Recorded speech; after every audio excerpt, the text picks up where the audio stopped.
안녕하세요. 오늘 실감의 완성, 메타버스와 블록체인의 만남이라는 주제로 만나 뵙게 된 박혜진이라고 합니다. 저는 현재 서울과학종합대학원의 벤처투자금융 MBA에서 교수로 재직 중에 있고요. 블록체인과 AI 관련한 일들을 하고 있는 바이아드의 대표이사를 맡고 있습니다. 2021년부터 아마도 정부에서도 굉장히 활발하게 메타버스 관련한 다양한 과제들, 그리고 연구들, 그리고 지원 사업들을 좀 진행을 했었습니다. 그 과정에서 다양한 이 산업들을 만들기 위해서 정부가 많은 노력을 기울였었고요. 저도 그 안에서 여러 가지 역할들을 수행을 했었습니다. 과기부에서 메타버스 윤리 원칙을 발표했던 것을 혹시 보셨을지 모르겠는데, 그런 윤리 원칙들을 자문한다던가 또는 메타버스를 어떻게 활성화시킬 수 있을 것인가 하는 부분에 대해서 산업계, 학계 또 정부의 관계자들이 모여서 다양한 논의들을 했었었는데요. 거기서 전문위원으로도 활동을 하기도 했었습니다.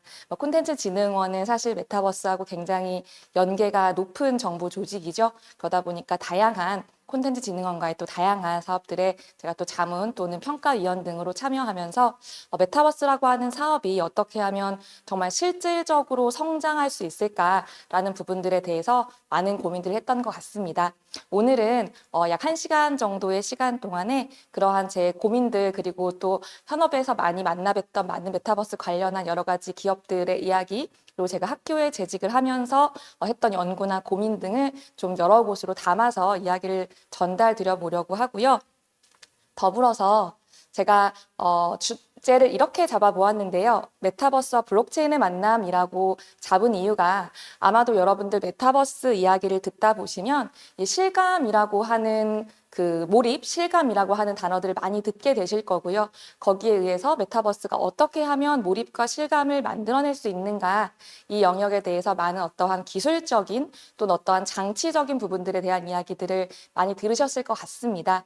저는 오늘 그 부분들에 대해서는 많은 전문가분들께서 이미 다양한 이야기들을 해주셨을 거라 생각이 들고요. 오늘 조금 다른 이야기, 블록체인과 메타버스가 만났을 때에 어떠한 상호 시너지가 날 수 있고 어떻게 메타버스가 훨씬 더 실감과 몰입의 세계로 들어갈 수 있는지 그 부분에 대해서 말씀을 좀 드려보도록 하겠습니다.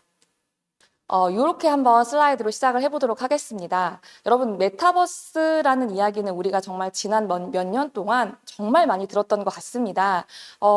많은 메타라든지 각종 애플이라든지 각종 기업들부터 시작해서 우리가 정부에서 말하는 여러 가지 어떤 연구 과제들 그리고 미디어에서 이야기하는 것들 그리고 벤처 캐피털에서 어떠한 투자를 받았다더라 하는 뉴스들에 이르기까지 정말 다양한 곳에서 메타버스란 이야기들을 하고 있습니다. 그런데 제가 실제로 이러한 메타버스나 블록체인을 주제로 강의를 하다 보면 굉장히 많은 분들이 또 이런 말씀을 하세요. 도대체 메타버스가 어디 있는지 모르겠다. 나는 체감을 하지 못하겠다. 또는 이거 거품인 것 같다. 이런 이야기들을 굉장히 많이 하십니다. 모두가 메타버스를 말하고 있지만 메타버스를 체감하지 못하고 있는 현실인 것 같은데요.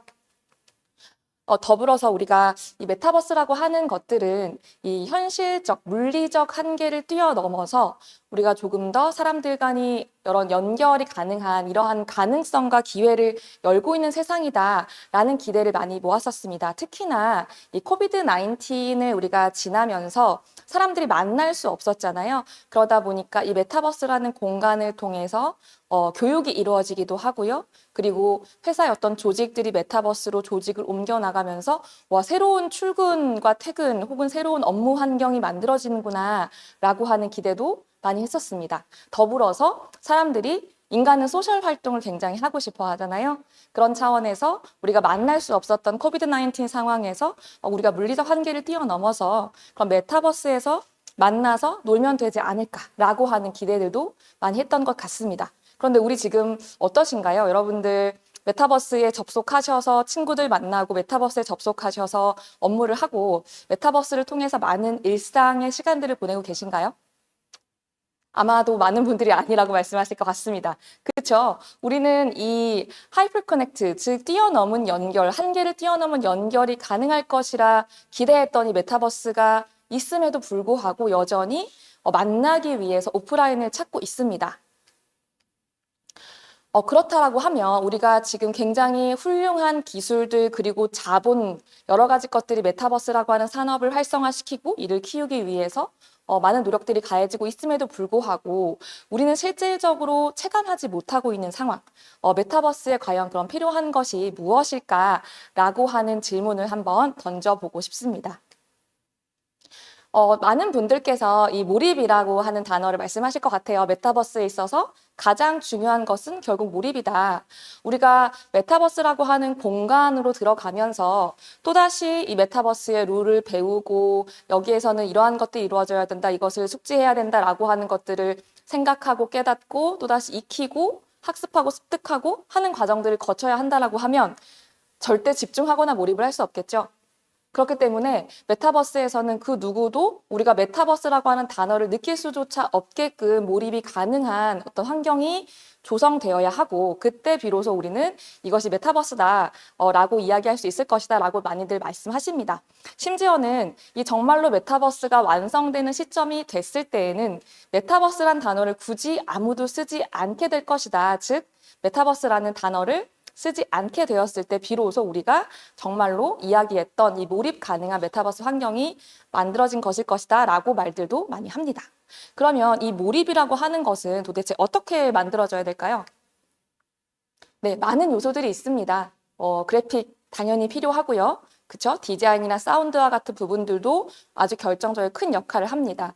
이미 이 몰입과 실감이라고 하는 것들을 만들어내기 위해서는 사실은 이 메타버스가 나오기 전부터 뭐 인지 심리학이라든지 뇌과학이라든지 인간을 연구하는 굉장히 다양한 연구들이 계속해서 지속이 되어 오고 있었습니다. 이것을 또 집대성하는 과정에 있기도 하고요. 또 여러 가지 하드웨어적인 기술들도 필요합니다. 여러분 우리가 뭐 아시겠지만 오큘러스 같은 장치 활용하셔서 다양한 메타버스 접속을 경험해 보신 분들이 있으실 거예요. 그리고 오큘러스가 1세대, 2세대, 세대를 거듭하면서 굉장히 와하고 느낄 수 있을 만한 그러한 진보를 거듭하고 있는 것도 느끼셨을 수 있습니다. 하지만 또 동시에 메타버스, 이 오큘러스라고 하는 이 하드웨어 장치를 이제 대표로 하는 이런 하드웨어 장치들을 최초로 한번 경험해 보시는 분들은 아직은 불편한데, 이질감이 있는데, 몰입이 안 되는데, 뭔가 다른데, 이런 말씀들을 또 하고 계시기도 해요. 그래서 하드웨어도 역시나 아직은 계속해서 갈 길이 먼 상황이기도 합니다. 네트워크도 중요하죠. 우리 대한민국 같은 경우에는 여러분 인터넷이 뭐 안 된다던가 끊긴다던가 인터넷 때문에 어려움을 겪는 일들은 많이 없으실 거예요. 아주 조금만 로딩이 느리더라도 이거 지금 뭐 장난하는 거야? 뭐 이런 이야기가 터져 나올 정도로 우리한테 빠르고 빈틈없는 인터넷의 연결은 너무 당연한 거죠. 그런데 우리 그 기술의 가장 천병에 위치해 있다라고 하는 실리콘밸리만 가더라도 여전히 1G라고 하는 것이 뜰 정도로 이 인터넷 네트워크의 연결이 누구에게나 당연한 것은 아닙니다. 미국의 기술의 가장 그 최첨단, 최전선에 있는 도시가 그러할진데 전 세계 다른 나라들은 당연하겠죠. 그러다 보니까 자본이 굉장히 많은 어떠한 그런 기업들은 또 사회 공헌적 차원 또는 어떠한 소비자들을 훨씬 더 많이 확보하기 위한 차원으로서 뭐 인공위성에다가 네트워크를 띄우는 이러한 이야기들, 계획들을 가지고 있기도 하고요. 또는 이러한 코비드-19 상황에서 네트워크에 의해서 무언가 좀 고립되는 사람들을 위해서 이 네트워크를 어떻게 보급할 수 있을지에 대한 부분들도 굉장히 활발하게 진행이 되고 있습니다. 그만큼 네트워크는 이 메타버스가 완성되기 위한 가장 또 중요한 키 중에 하나입니다. 여러분, 이 네트워크가 활성화되지 않았을 때에 어떤 것들 상상하실 수 있죠? 아마 게임 하시다가도 경험해 보셨을 수 있을 것 같은데요. 뭐 몸이 반으로 잘려가지고 상체만 미리 이동되어 있다던가 또는 어떠한 특정 건물에 어떠한 그 아바타가 스떡 끼어가지고 거기서 이제 아둥바둥거리고 움직이지 못한다던가 하는 부분들 볼 수 있는데요. 다 이러한 그 네트워크의 문제들로 발생할 수 있는 이런 충분한 일들이죠. 이러한 뭐 그래픽, 디자인, 사운드, 뭐 엔진, 뭐 하드웨어 그리고 네트워크에 이르기까지 다양한 요소들이 메타버스라고 하는 것의 몰입과 실감을 완성시키는 중요한 요소입니다. 그런데 방금 말씀드렸던 것들은 사실은 시간이 지날수록 계속해서 개선되고 완성도를 높여가게 되면서 저는 계속해서 끝없이 발전할 거라고 생각하고 또 믿고 있습니다. 그래서 사실 우리가 메타버스 도대체 언제 눈에 보이는 거예요? 언제 느껴지는 거예요? 라는 말씀들을 하시면 사실 이러한 모든 요소들이 일정 이상의 완성도를 갖추고 서로 상호작용을 할 수 있을 때에 우리가 비로소 조금 몰입하고 실감할 수 있는 메타버스 환경을 느낄 수 있게 될 것 같습니다. 시간의 문제입니다. 라는 말씀들을 드리고는 해요. 그런데 우리가 이러한 그 시간이 해결해주는 문제들과는 별개로 또 실감, 메타버스의 실감, 몰입을 완성하는 아주 중요한 키가 있다고 생각을 합니다. 오늘은 그래서 그 부분에 대한 이야기를 좀 해보려고 합니다.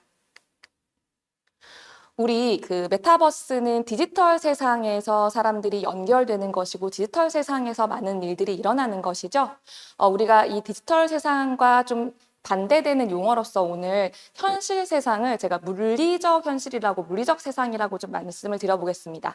왜냐, 이 real world 그냥 현실이라고 말씀을 드리면 사실은 메타버스가 지향하는 것도 또 다른 현실이고 현실을 대체하는 현실인 것이지 비현실은 아니기 때문이죠. 그래서 오늘 우리가 살고 있는 이 리얼월드는 리얼이 아니라 이제 제가 물리적 현실이라고 한번 말씀을 드려보고요.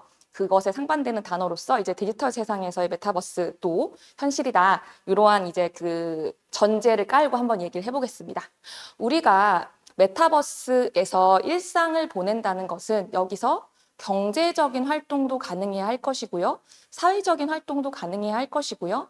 우리가 일상, 이 물리적인 현실에서 당연히 가능한 것들은 메타버스에서도 당연해야지만 우리가 메타버스에서 좀 더 많은 시간을 보내거나 나의 물리적 현실을 좀 대체하면서 사용을 할 수 있겠죠. 그렇기 때문에 물리적 현실에서 당연한 것은 메타버스에서도 당연해야 합니다. 심지어 메타버스가 효용성을 가지려면 이 당연한 것은 무조건 당연해야 하고 거기에 더해서 물리적 현실에서 불가능했던 것들까지 메타버스에서는 가능해야지만 우리가 메타버스에 굳이 접속을 하고 메타버스에서 시간을 보내고 거기서 어떠한 경험들을 획득하는 이유가 생길 것 같아요. 예를 들어서 그런 거겠죠. 이 물리적 현실이라고 하는 것은 중력의 법칙이 우리를 지배하고 있기 때문에 우리가 날 수도 없고요. 그리고 순간 이동을 할 수도 없죠. 현재의 기술로는 그렇죠. 그렇지만 메타버스에서는 아주 가능한 일이죠. 우리가 한국이라고 하는 예를 들어서 공간에 있다가 얼마든지 바로 3초 후에 뉴욕이라는 공간으로 순간 이동을 해서 거기서 뉴욕의 도시를 또 즐길 수 있을 거고요. 또는 인간이 날아오르거나 굉장히 빠른 속도로 달린다거나 혹은 굉장히 빠른 속도로 사라진다거나 이런 것들도 가능할 수 있을 것 같습니다. 그리고 낮과 밤이라는 시간의 어떤 법칙에도 구애를 받지 않겠죠. 그렇기 때문에 이 예를 들어서 메타버스 같은 경우에 가장 많이 활용되던 것들이 이제 갤러리로서 많이 활용이 되었었는데요. 여러분들 그림을 감상하실 때 가장 중요한 부분들이 결국에는 빛입니다. 그래서 갤러리들이 건물을 건설할 때 가장 중요하게 생각하는 것들이 빛인데 이 빛을 우리는 자유자재로 메타버스에서는 자유자재로 활용할 수 있기 때문에 이런 부분들도 메타버스 갤러리에서 또 새롭게 발견할 수 있는 가능성 중에 하나이고요. 메타버스가 처음 나왔을 때 또 건축하시는 분들께서 굉장히 좀 재밌게 이 즐거움을 만끽하셨었습니다. 그 이유가 우리가 그 지구라는 물리적 환경에서 건설을 할 때에는 그 지구라는 물리적 환경의 한계를 넘어설 수 없습니다.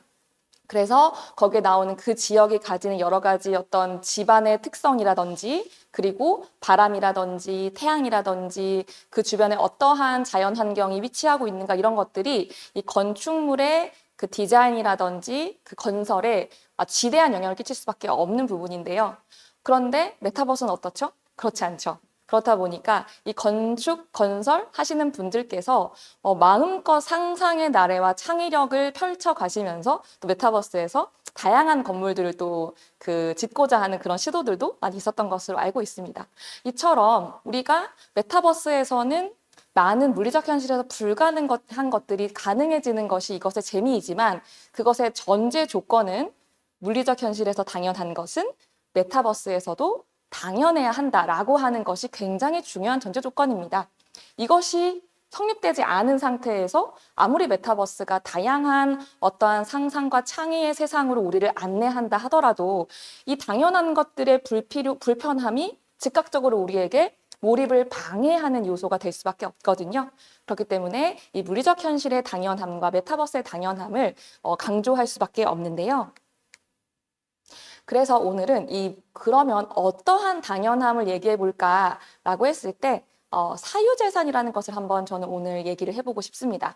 여러분 아까 제가 그 시간이 지나면 해결되는 다양한 요소들, 예를 들어서 뭐 그래픽이나 하드웨어라든지 엔진 이런 것들의 개선이라든지 네트워크의 개선 혹은 전 세계 공평한 빠른 네트워크의 보급 같은 것들은 무언가 우리가 기술과 시간의 문제이기 때문에 알아서 잘 발전할 것이다라고 저는 낙관하고 있는 부분인데요. 하지만 그 반대편에 또 다른 실감의 중요한 요소들이 있다고 말씀을 드렸습니다. 그 중에 대표적인 부분들이 바로 이 사유재산입니다. 이 사유재산이라고 하는 것은 우리 물리적 현실에서는 너무 당연하죠. 여러분들 아마 산소 수준으로 당연하기 때문에 이것이 우리에게 당연한 권리인지 자각하고 살고 계시지 않을 거예요. 그런데 사실 이 사유재산이라고 하는 것을 인간이 쟁취하기 위해서 굉장히 오랜 시간 동안 쌓아왔다는 것을 우리 이제 학교에서 역사 공부를 하시면 배우실 수 있죠. 그래서 심지어는 지금 다른 국가의 특정 또 지역들에서는 여전히도 어떤 성별 또는 어떠한 사람들에게는 이 사유재산이 인정되지 않고 있기도 합니다. 즉 아직까지도 사유재산이 어떤 곳에서는 당연하지 않을 만큼 우리한테 굉장히 중요한 요소인데요. 너무나 당연하기 때문에 인지하지 못하고 있는 이 사유재산이라는 것들. 이게 여러분들 어떤 것이냐라고 하면 바로 요거죠. 내 노력이나 내 능력으로 획득한 것은 내 거다라고 하는 선언이고요. 그렇죠? 그렇기 때문에 내가 능력과 노력으로 획득한 내 것은 내가 어떻게 사용하든지 또는 어떻게 처분하든지 내가 나에게 달려있다. 그 권한은 나에게 있다라고 하는 것이 사유재산권입니다. 물론 이것은 헌법에 의해 보장이 되고 있지만 그 밑에 조항들은 있어요. 당연히 남에게 피해를 주면 안 되고 공공에 어떠한 큰 해를 끼쳐서도 안 되고 이러한 여러 가지 조항들은 따라 붙을 수밖에 없지만 기본적으로 내가 획득한 것 또는 내가 쟁취한 것, 내가 산 것 이런 것들은 내 거고 내가 알아서 쓴다라고 하는 부분인 거죠. 예를 들어 우리 여러분 당근 많이 하시죠? 그죠? 사용하시던 것들을 버리기에는 너무나 아깝고 깨끗하게 썼기 때문에 누군가 다른 사람들이 잘 사용해 줬으면 좋겠다라고 싶은 것들 많이들 이제 교환하시거나 또는 거래하시거나 하실 텐데요. 이때 있어서 야 그거 너가 그렇게 함부로 하면 안 돼. 누구를 주는 것도 내 맘대로 안 되고 누구한테 내가 알아서 가격을 매겨서 판매하는 것도 안 되고 라고 한다면 되게 황당하시겠죠. 그만큼 우리한테 사유재산이라고 하는 것은 너무나 다양한 권리입니다. 그쵸? 그리고 사실은 이 사유재산이 너무나 당연하기 때문에 우리는 거래라고 하는 것들도 아주 자연스럽게 하고 있어요. 여러분, 이 거래라고 하는 단어는 얼핏 생각해보면 무언가 굉장히 어떤 계약서가 뒷받침되어야 될 것 같고 무언가 어떤 경제적인 이득들이 왔다 갔다 하는 느낌이 들 수 있겠지만 사실 거래는 우리 인간이 사회생활에서 하는 가장 기본적인 단위의 행위이자 우리가 일상에서 가장 많이 하는 행위 중에 하나이기도 합니다. 이 거래는 예를 들어서 정말로 누군가 친구와 하는 약속일 수도 있고요. 그렇죠? 그리고 친구한테 잠깐 돈을 빌렸다가 갚는 행위일 수도 있고요. 반대로 누군가한테 빌려줄 수도 있는 거고요. 그리고 우리가 보통 이러한 계약서를 굳이 동반하지 않더라도 일상에서 하는 이러한 작은 거래들부터 시작해서 어떤 거래들도 있죠. 되게 더 큰 수준의 거래들도 있습니다. 계약서가 필수로 동반되어야 하는 예를 들어 투자 행위를 한다던가 또는 어떠한 큰 돈을 대출을 받는다던가 또는 우리가 무언가를 구매함에 있어서 어떤 계약이 필요한 구매하는 것들, 예를 들어 집을 산다던가 이런 행위들까지도 우리가 거래에 속하죠. 이 거래라고 하는 것은 이 사유재산이라고 하는 것이 기반에 있기 때문에 다양하고 또 우리가 원하는 어떤 거래 형태들을 우리가 선택하면서 또 우리가 이런 거래들을 마음껏 활용하면서 살아가고 있습니다. 이 거래 그리고 사유재산의 이러한 인정 같은 것들이 우리 물리적인 현실에서는 너무나 당연한 것이기 때문에 우리가 이 거래라고 하는 것, 또 사유재산이라고 하는 것, 이런 것들을 굳이 인식하면서 살고 있지는 않고 있어요. 그런데 디지털 세상으로 옮겨가 보니까 굉장히 이상한 일들이 많이 일어나기 시작을 했던 건 거죠. 자, 이 질문을 한번 던져보겠습니다. 이번에는 메타버스에서 우리는 충분히 편리한 거래를 경험하고 있습니까? 라는 질문을 한번 던져보도록 하겠습니다. 자, 이 질문을 대답을 하기 위해서는 메타버스에서는 그러면 우리가 사유재산이 인정이 되고 있습니까? 라는 질문을 또다시 한번 던져보도록 할게요. 자, 우리가 메타버스라고 하는 것을 조금 더 광의로 디지털 세상에서 인간들이 연결되고 그 안에서 상호작용을 하는 어떠한 곳이라고 이야기를 한번 해보도록 하겠습니다. 우리 여러분들 메타버스와 연계돼서 항상 등장하는 단어 중에 하나가 웹3라고 하는 단어입니다. 웹 3.0이라고 하기도 하고요. 이 웹 3.0이 우리 원래 기술적인 용어로는 뭐 몇십 년 전부터 존재하던 단어였습니다. 웹 1.0, 웹 2.0, 웹 3.0. 그런데 갑자기 지난 몇 년부터 메타버스라고 하는 단어와 같이 함께 웹 3.0이라고 하는 단어도 굉장히 많은 관심을 받고 있고 굉장히 많이 사람들의 입에 오르내리고 있는 상황입니다. 왜 그럴까요? 우리 어떠한 개념이나 어떤 트렌드라든지 이런 것들이 세상에 등장하고 이것이 중요한 어떠한 위치를 점하게 된 때에는 항상 그러한 그 시대적 배경들이 좀 존재하는 것 같습니다. 웹 3.0 같은 경우에 이것이 주인공으로서 등극하게 된 데 있어서 오늘 우리가 얘기하려고 하는 주제랑 좀 연달아 있는 부분이 있는데요. 바로 디지털 세상에서는 사유재산권이 없더라라고 하는 자각이 사용자들에 의해서 만들어지기 시작한 것, 이것을 배경이라고 좀 할 수 있을 것 같습니다. 우리가 그 모바일 혁명 지난 한 10년이 넘는 시간 동안 우리 굉장히 편하게 모바일을 통해서 모든 것들을 누리면서 살았었죠. 그리고 우리가 이러한 모바일을 통한 연결이 너무나 쉽다 보니까 당연히 그 다음 단계에는 이 몰입까지 가능한 메타버스에서의 연결을 기대할 수 있었던 것도 메타버스가 받았던 그러한 모바일이라고 하는 부분에 있어서의 그 가능성, 보여주는 가능성, 이것들이 한몫했었을 것 같습니다. 그런데 이 메타버스로 직접 이제 이동을 하려고 보니까 이 사유재산이라고 하는 것들이 갑자기 등장하기 시작을 한 거예요. 우리 여러분 되게 자주 일상적으로 활용하시는 여러 가지 소셜 플랫폼들이 있으실 거예요. 뭐 페이스북이나 인스타그램이나 뭐 다양한 것들이 있으시죠. 거기에다가 우리가 올리는 수많은 컨텐츠들로 인해서 어떻죠? 그 기업들도 성장을 했고 우리도 나름 굉장히 여러 가지 즐거운 활용도 혹은 그것으로 비즈니스를 하시는 경우도 있었죠. 그렇게 활용을 하시면서 사실 지내오셨을 거예요. 그리고 우리는 이러한 모바일 세상이 되게 무료로 우리가 편하게 즐길 수 있는 것들이 많구나라고 하는 생각을 하셨을 겁니다. 그런데 몇 년 전부터 이런 생각들을 사람들이 하게 된 거예요. 우리가 만들어주는 이러한 컨텐츠들로 저 기업들이 정말 공룡 수준으로 성장을 했는데 우리한테는 무슨 이득이 온 거지? 라고 하는 질문을 던지실 수 있을 거고요. 더해서 우리가 올리는 그럼 이 컨텐츠들은 그럼 우리 건가? 아닐 수 있다는 거죠.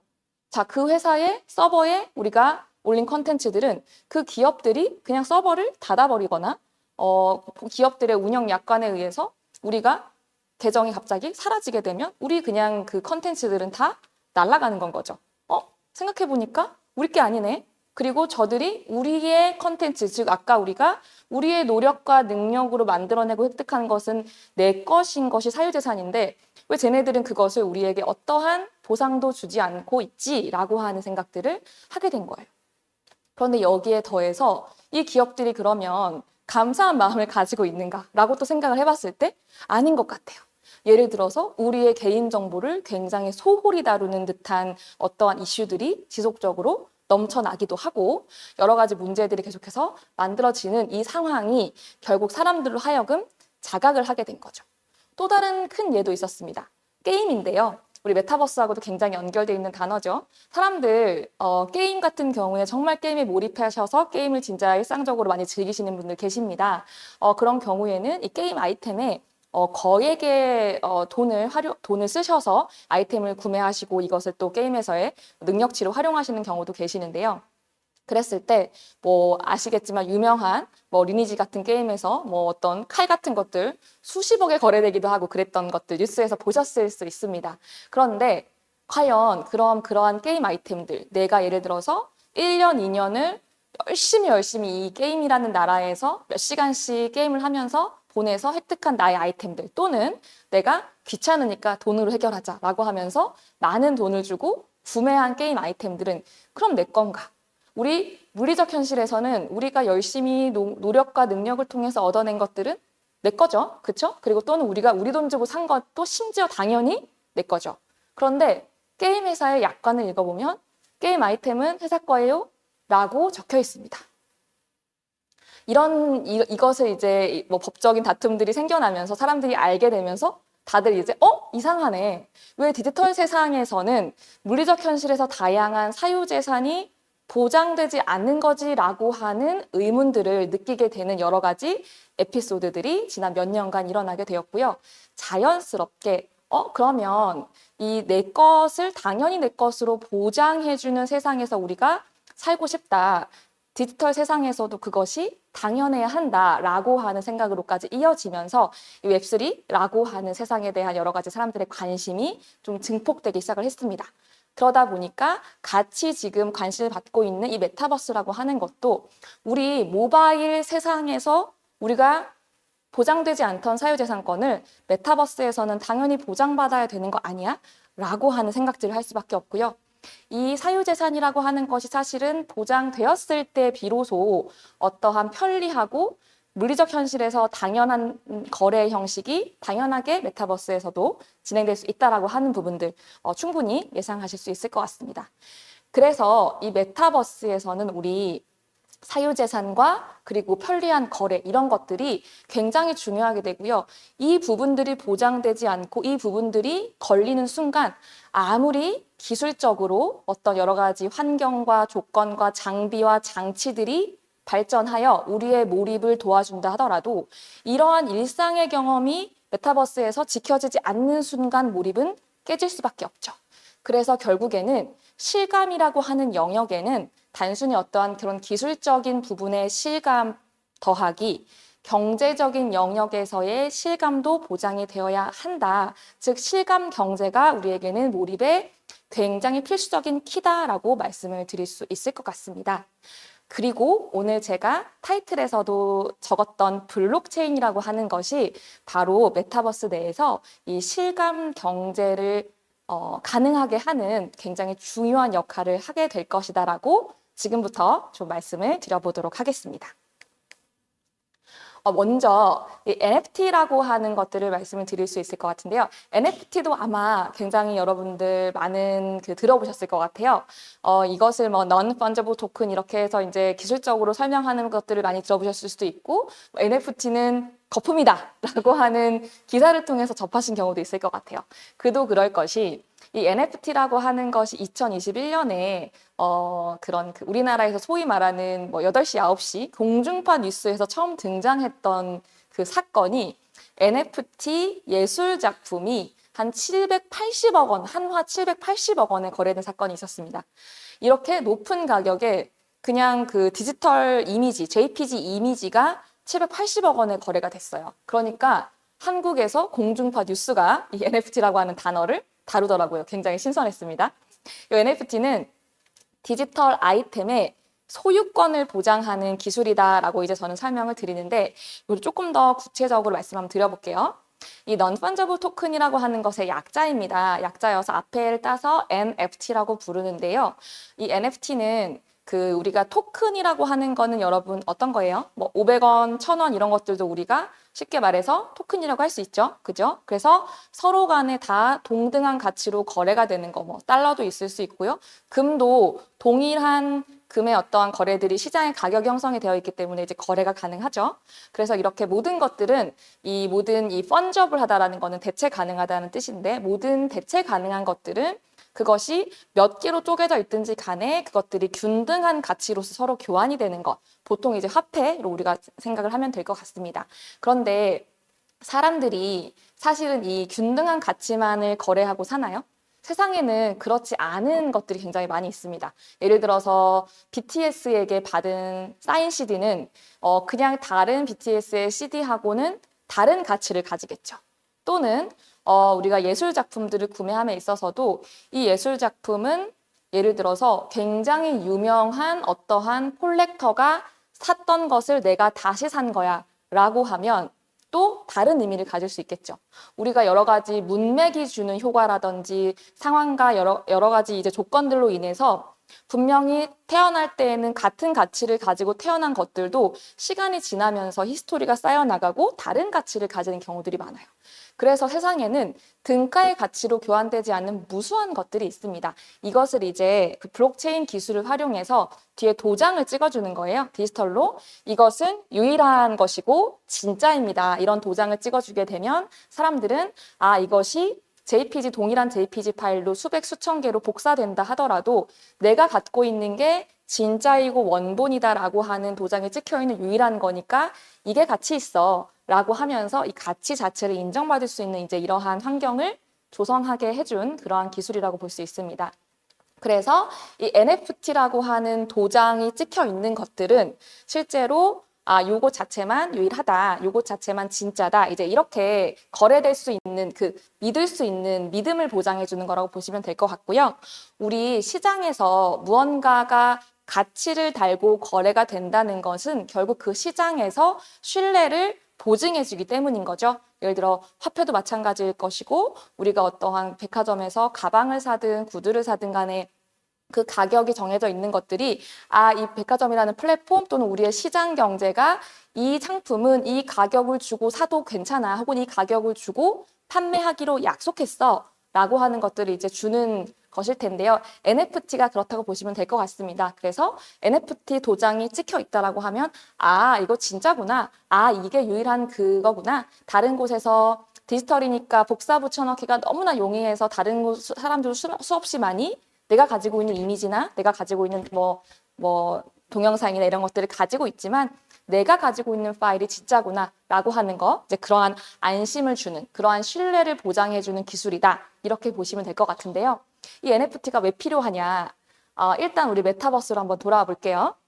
자, 메타버스, 요거 헬릭스 메타버스라고 하는 그 메타버스 디지털 트윈 도시들을 굉장히 리얼하게 새로 다시 이제 그 메타버스 공간 안에 만들어 놓은 그러한 곳입니다. 거기에서 이제 여기는 보시면은 이제 뉴욕이에요. 그죠? 그런데 여기를 우리 나를 대신하는 아바타들이 열심히 뛰어다니면서 잠도 자고 뭐 친구도 만나고 일도 하고 이런 이제 생활들을 영위를 하겠죠. 그럼에 있어서 자, 나라고 하는 것이 내 거인 것, 이것이 일단은 출발점이 될 수 있을 것 같습니다. 자, 물리적 현실에서 나는 내 거죠? 그렇죠. 여러분 여기에 대해서 한 번도 퀘스천을 가져보신 적이 없죠. 그런데 만약에 메타버스에서 내가 나랑 동일시하면서 키운 아바타가 있다고 해볼게요. 당연히 나고 내 거인데 제가 이 A라고 하는 메타버스에서 B라고 하는 메타버스로 옮겨갈 건데 갑자기 A 메타버스가 아바타 두고 가세요. 이렇게 말을 한다고 가정해볼게요. 우리가 한국에 있다가 일본으로 여행을 가는데 공항에 갔더니 이 몸 두고 가세요. 일본에 있을 수 있는 몸으로 갈아 끼우세요 라고 하는 거 여러분 상상해 보신 적 없으시죠? 그런데 방금 그 메타버스에서 이 아바타 두고 가세요. 이 아바타는 A 메타버스에만 속합니다 라고 하는 상황들이 사실 일어나고 있는 상황이에요. 그렇죠, 여러분들? 게임도 마찬가지고요. 그래서 내가 분명히 나하고 동일시했고 내가 키우고 먹이고 재우고, 그쵸? 그렇게 했던 나의 아바타를 내가 지금 가지고 이동할 수 없다고? 이거 내 거 아니었어? 라고 하는 의문점이 들 수 있습니다. 또는 이 아바타라고 하는 것이 그럼 제가 이제 이 A 메타버스에서 더 이상 내가 있을 수 없다. 이것을 떠나겠다라고 가정했을 때 게임에서 그럼 이 메타버스가 또 이렇게 얘기를 하는 거예요. 두고 가세요. 이거 다른 사람이 쓸 거예요. 라고 얘기하는 거. 이것도 상상을 할 수 없는 일인 거죠. 그런데 만약에 이 아바타가 나에게 귀속되어 있지 않다면 충분히 일어날 수 있는 일이기도 합니다.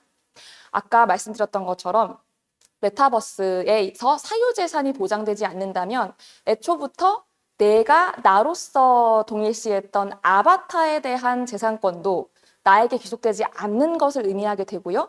내가 나를 가질 수 없는 굉장히 재밌는 상황들이 벌어지는 거죠. 여러분, 이 상황에서 우리가 몰입이라고 하는 것을 할 수가 있을까요? 라고 하는 부분들이고요. 자, 나라는 영역을 더 벗어나서 우리가 메타버스에서 살 때 이것도 동일한 헬릭스라고 하는 메타버스의 집입니다. 우리 이 메타버스라고 하는 공간을 열심히 이제 꾸미실 거잖아요. 왜냐? 내가 살아야 되는 거니까. 그렇죠? 그렇기 때문에 집도 살 수 있고요. 집에 들이는 가구들도 열심히 사서 꾸밀 거고요. 좋아하는 작가의 NFT 아트를 사다가 또 벽에다 걸 수도 있죠. 장식품으로 걸 수도 있습니다. 그런데 이러한 집, 가구, 장식품들을 제가 열심히 이제 가지고 놀고 있다가 비메타버스에 있는 친구에게 제가 집에서 열심히 사람들에게 자랑했던 장식품을 선물로 주고 싶은 거예요. 그래서 이거 A 메타버스에서 가져다가 B 메타버스 친구에게 친구 집에 걸어주고 싶다. 또는 내가 A 메타버스와 B 메타버스의 집을 열심히 꾸미고 있는데 A 메타버스에 있는 가구들을 가져다가 내 B에 있는 집을 좀 더 꾸미고 싶다. 이게 물리적 현실에서는 여러분 가능하시죠?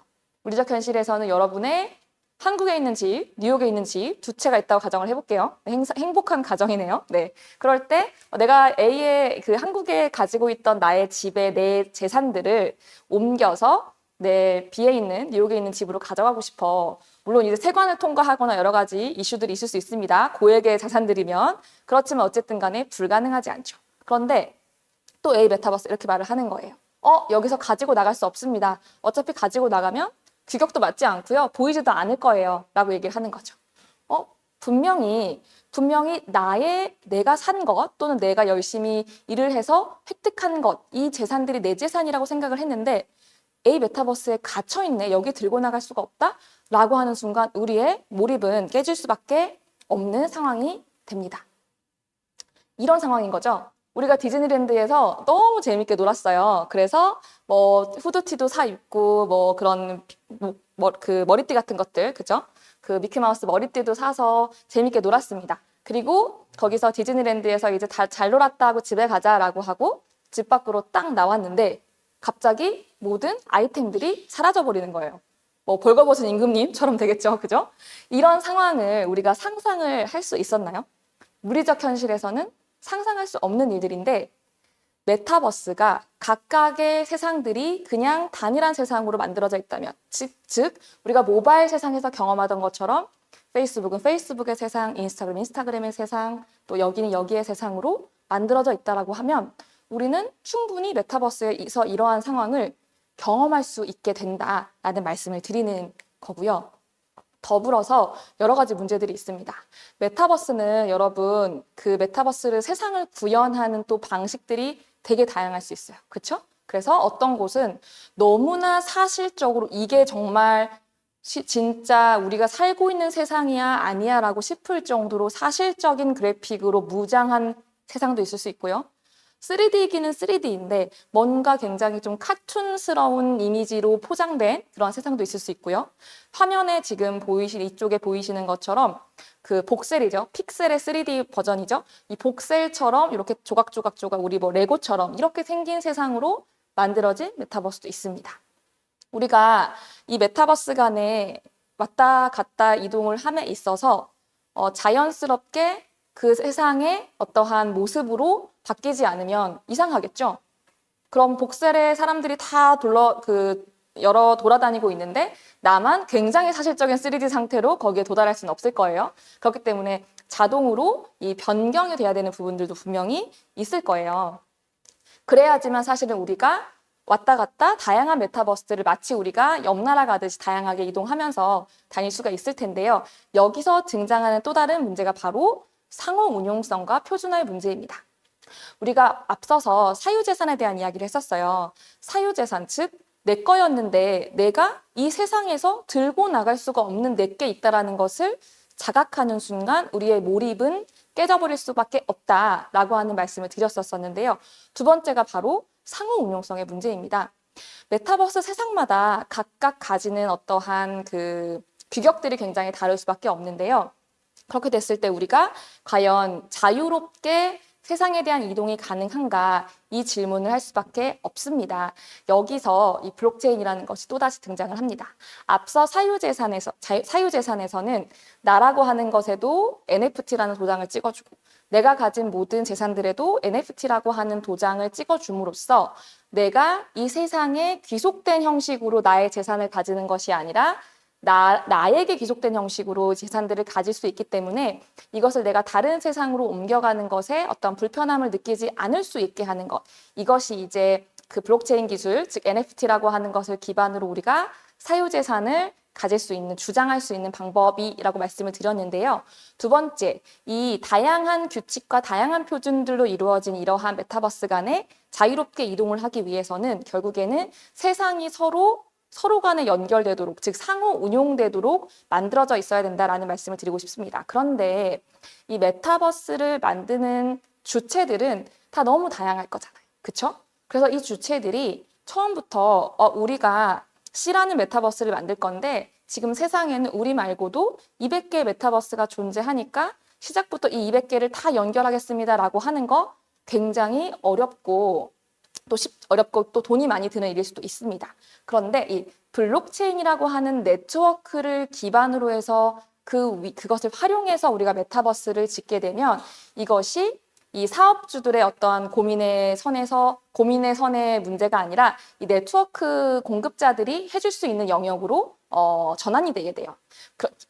기본적으로 블록체인 네트워크라고 하는 것의 성격상 이 네트워크가 동일한 곳에서는 굉장히 자유롭게 오고 가고 하는 것들이 좀 가능해질 수 있는 부분이고요. 그러다 보니까 사용자들이 이 메타버스 간의 자유로운 이동이나 서로 간의 호환들이 좀 가능해집니다.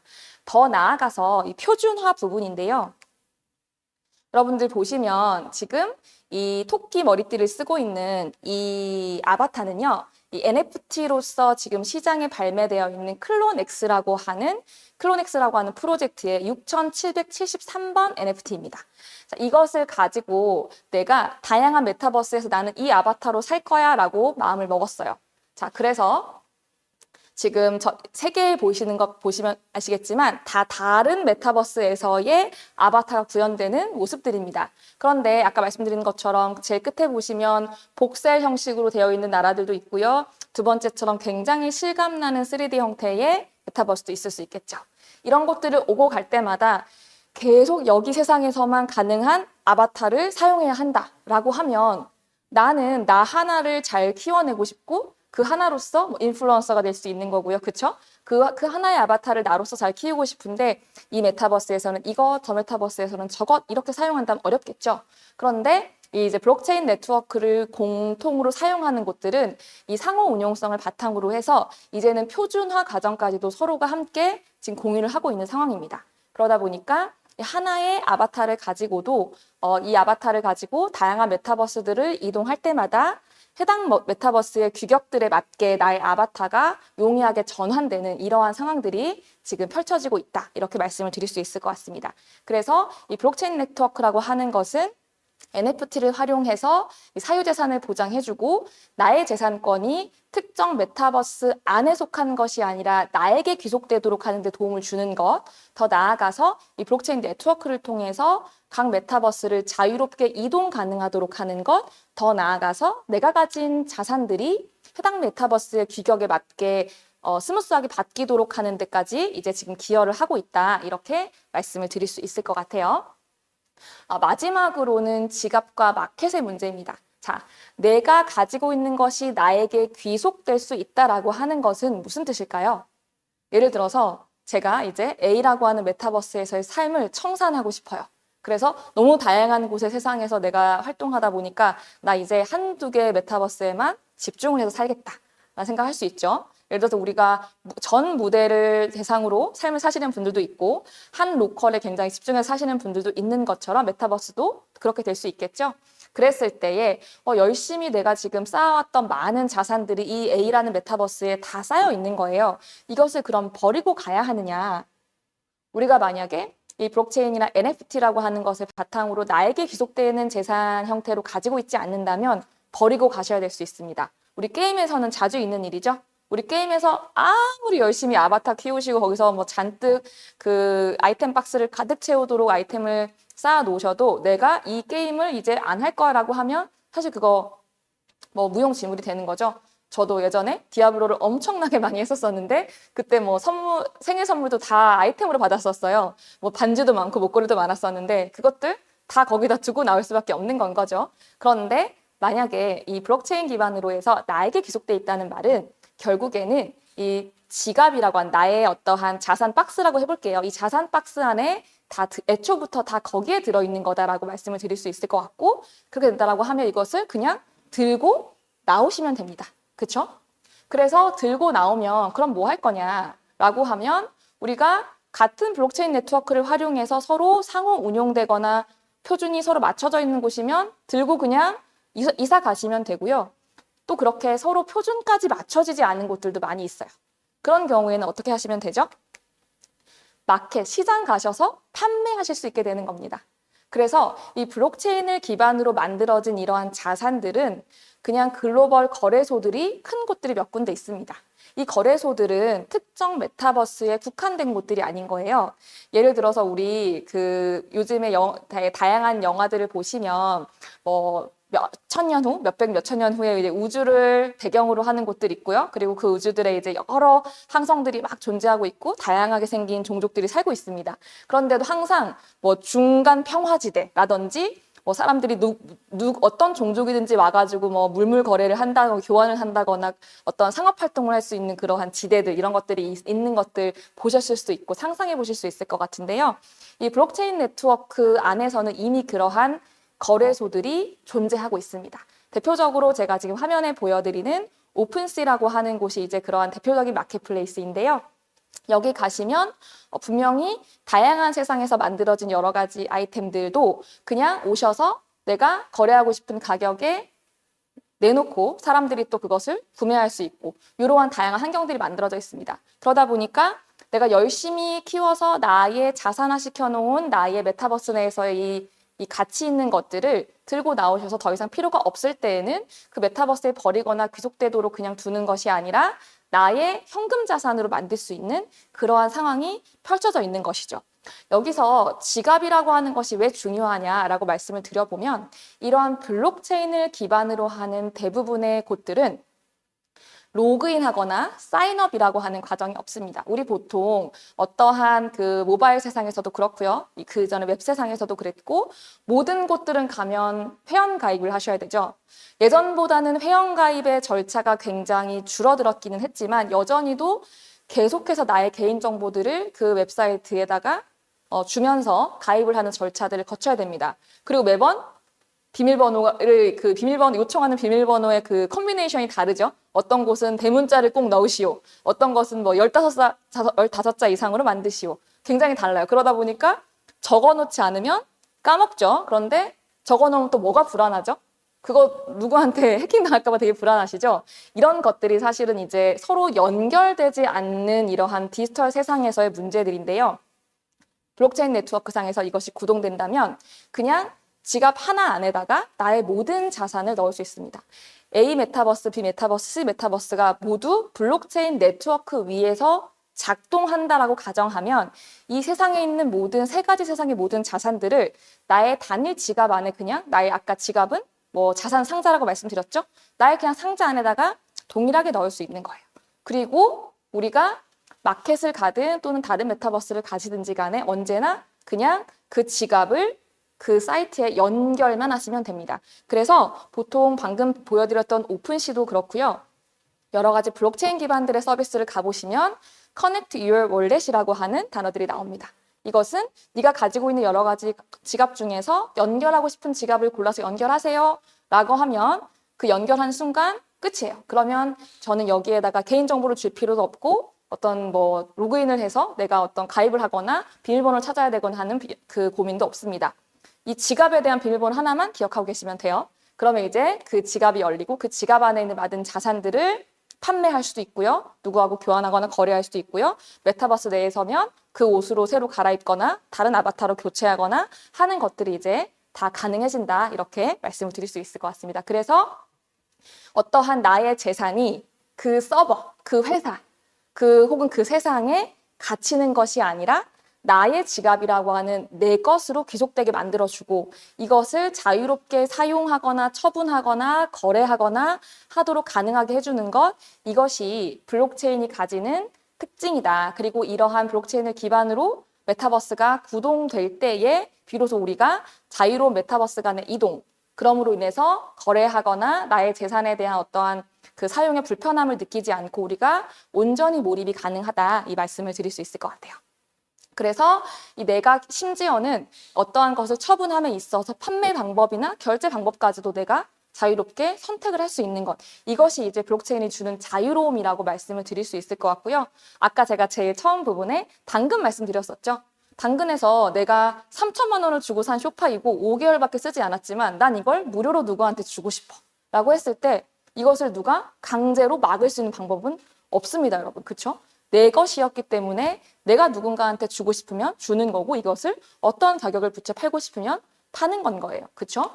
그림 같은 경우에도 어떠한 내가 샀던 그림의 가격은 5천만 원이었는데 내가 굉장히 유명한 사람이고 이것을 내가 가졌었기 때문에 2억, 3억, 4억, 5억에 사고 싶다는 사람이 있을 수 있는 거예요. 그럼 그 사람들에게 팔 수 있는 건 거죠.